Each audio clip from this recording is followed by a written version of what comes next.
Hello and welcome to the Green Pages News. I'm Katie Patrick. Apple's iCloud might be better called iCoal or i-mountaintop, or even more accurately, I was a mountaintop and now I'm not. Why? Because Apple's new North Carolina data center buys its power from Duke Energy, who get their coal from the catastrophic process of blowing the tops of Appalachian mountains. More than 500 mountains in the Appalachian range have been blown up, with the debris being scraped into adjacent valleys where they completely smother mountain waterways.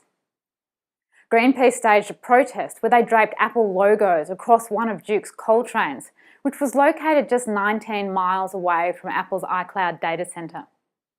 Greenpeace claims that the air pollution from these plants contributes to more than 15,000 asthma attacks and nearly 1,000 premature deaths every year. Duke Energy owns some of the most toxic and hazardous coal ash dumps in the USA. Apple's corporate environmental page claims Apple is environmentally progressive, mainly because iTunes and the iPad have, by default, eliminated vast amounts of CDs, DVDs and books from being manufactured, all of which is true and good to know. However, they are insinuating that because of their noble role of putting CD, DVD and book publishing out of business and onto their cloud, it's okay to run the new and ever-expanding cloud on dirty coal from crumbled mountaintops. Greenpeace believe that by pressuring Apple, they can pressure Duke Energy to go 100% renewable, and have made a very cute TV commercial showing dirty lumps of coal collecting around the neat and tidy iPad users. For a company that is one of the most commercially successful of all time and is known to have a greater cash reserve than the US government, they can hardly say, coal-free, we just couldn't afford it. The revenue from the carbon price will soon start flowing into landscape projects that store carbon. The Federal Department of Sustainability and Environment say that over 300 projects are ready to receive part of the $946 million investment over the next 6 years. The projects are estimated to rehabilitate and restore 18 million hectares of the Australian landscape, which is about the size of Cambodia. WWF state that the land sector accounts for close to a quarter of Australia's annual carbon emissions, but it also holds the potential to deliver significant reductions through the protection and restoration of carbon sinks.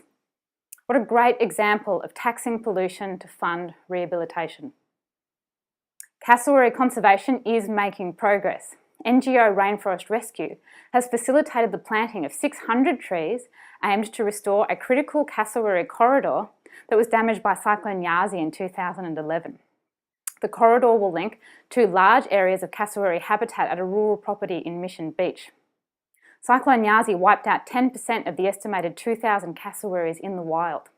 The large birds are threatened by car collisions, dogs and feral pigs. South Korea has just established an emissions trading scheme that is similar to Australia's. This makes South Korea the first Asian country to adopt a carbon price.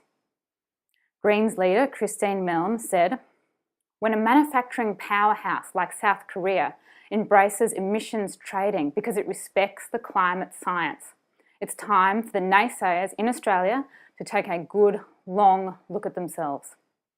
The Chinese government has also proposed to introduce a carbon tax in 2013.